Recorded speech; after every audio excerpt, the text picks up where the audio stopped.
Nancy Grace, I want to thank you for being with us. Bombshell tonight. Stepmommy walks a 7-year-old little boy down the hall of his own elementary school to his science fair.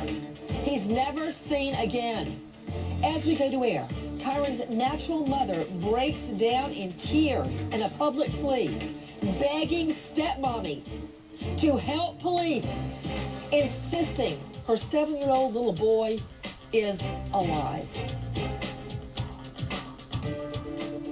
We implore Terry Horman to fully cooperate with the investigators. The last person to see him alive. The stepmother of missing 7-year-old Kyron Horman has hired a prominent criminal defense attorney. Reports indicate a search dog honed in on a spot of water on Sauvie Island. Kyron is still alive. A mystery 911 call from the Horman home. Divorce papers served with a restraining order. It bans her from seeing her own natural child, a 19-month-old little girl. The judge sees fit that there is imminent danger or past abuse by Terry Horman. We are working with investigators daily to bring Kyron home.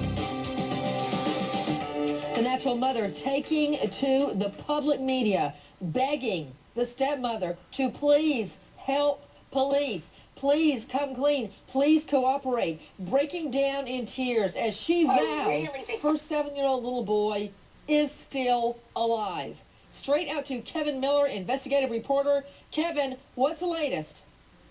Nancy, today at Brooks Historic Church, Desiree Young had a show of unity, a show of confidence, and a show of concern, a show of unity with her husband and Kane Horman, Kyron's natural father, saying that they believe that Kyron is still alive. We believe he's alive, imploring people at this news conference to get the word out, to let everyone know that Kyron is still missing, but they believe he's alive. And Nancy, yes, as you've said, Desiree Young and the others said, we implore Terry Horman to fully cooperate with investigators to bring Kyron home.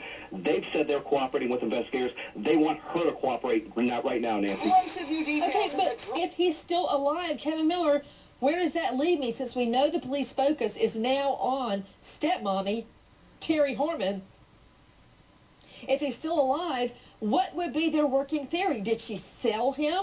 Did she give him away? I mean, where are they going with the theory that he's still alive, Kevin Miller?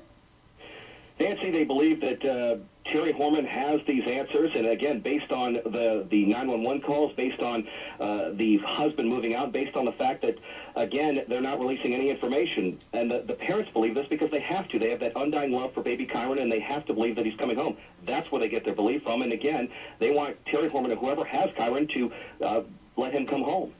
So, Kevin Miller, are you telling me that from your analysis, they want to believe he's alive, or police have led them to believe he's alive? I believe that they want to believe that he's alive, and that's their hope for continuing on. And they have spoken very highly of the police, so they believe that the police know the answers. Nancy? Let's take a listen to the biological mother begging stepmommy to cooperate with police. Kyron is still alive. We would like all of you, everyone, to continue to get his face out there, to continue looking for him in your day-to-day activities. We pray each day for Kyron. We are working with investigators daily to bring Kyron home. We are extremely confident in how the investigation is going to bring him home to us.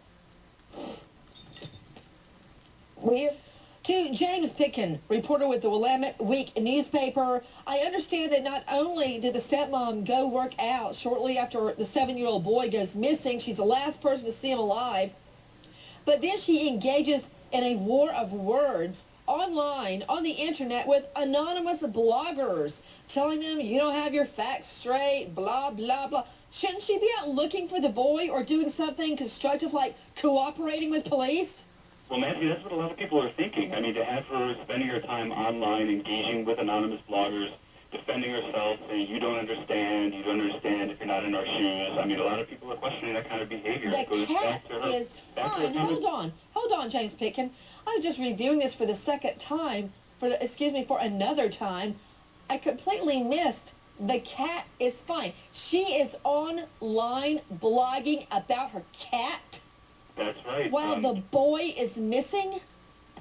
She blogged about hitting the gym and how she was looking forward to that. I mean, a lot of people think that that behavior is pretty questionable for someone in your position. I know what all the defense attorneys are going to say, so let me just cut them off at the pass. We are taking your calls live to Dr. Bethany Marshall, psychoanalyst, author of Deal Breakers. Look, maybe I'm projecting, Dr. Bethany, but when I had a loved one that was murdered, I couldn't even eat. I couldn't sleep. I couldn't think. I dropped out of school.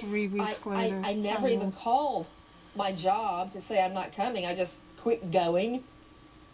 And she's online blogging about her cat and her workout. Children in so the this is very wrong.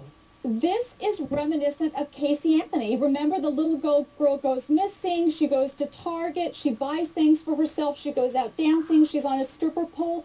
Mothers who don't want their children usually try to get rid of the child because they feel the child is standing in the way of the idealized life they want. What does stepmom do? She goes to the gym and she reinvests back into her workout. And what it brings to mind for me is this a mom who was once in the highlight when she was in this competition, and now she wants to reinvest back into competing as a weightlifter, and that's why she needs this little boy out of the way. God. Out to the lines. Allison in Florida. Hi, Allison. Hi, Nancy. Good to talk to you. Likewise.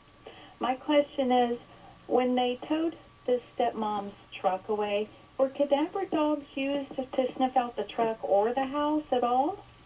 To James Pickens with the Willamette Week newspaper, were cadaver or bloodhound scent dogs used? Yeah, the search originally did employ dogs as well as everything from horses. They had searchers on horseback. So yeah, they've employed a lot of means to try to find Kyron. To Matt Zarrell, our producer on the story, joining us out of New York. Matt, what can you tell us? Well, police won't comment exactly if search dogs had searched the car itself, but police have come out and said the reason that the car was towed was not because they were investigating it, but because it simply just broke down. Tonight, joining us, special guest Harry Oakes with search dog Willow, the owner of the International Canine Search and Rescue. He is searching for Kyron Horman. Harry, thank you for being with us. I understand that you and your dog went to Sauvie Island. What happened?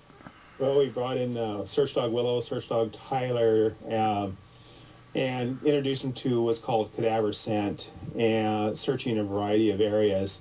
And both dogs alerted at a specific location along a houseboat area. We brought a second search dog team in today, independent of our search dog teams, and they confirmed the location. But again, all we know is a dead human. We have no idea who it is.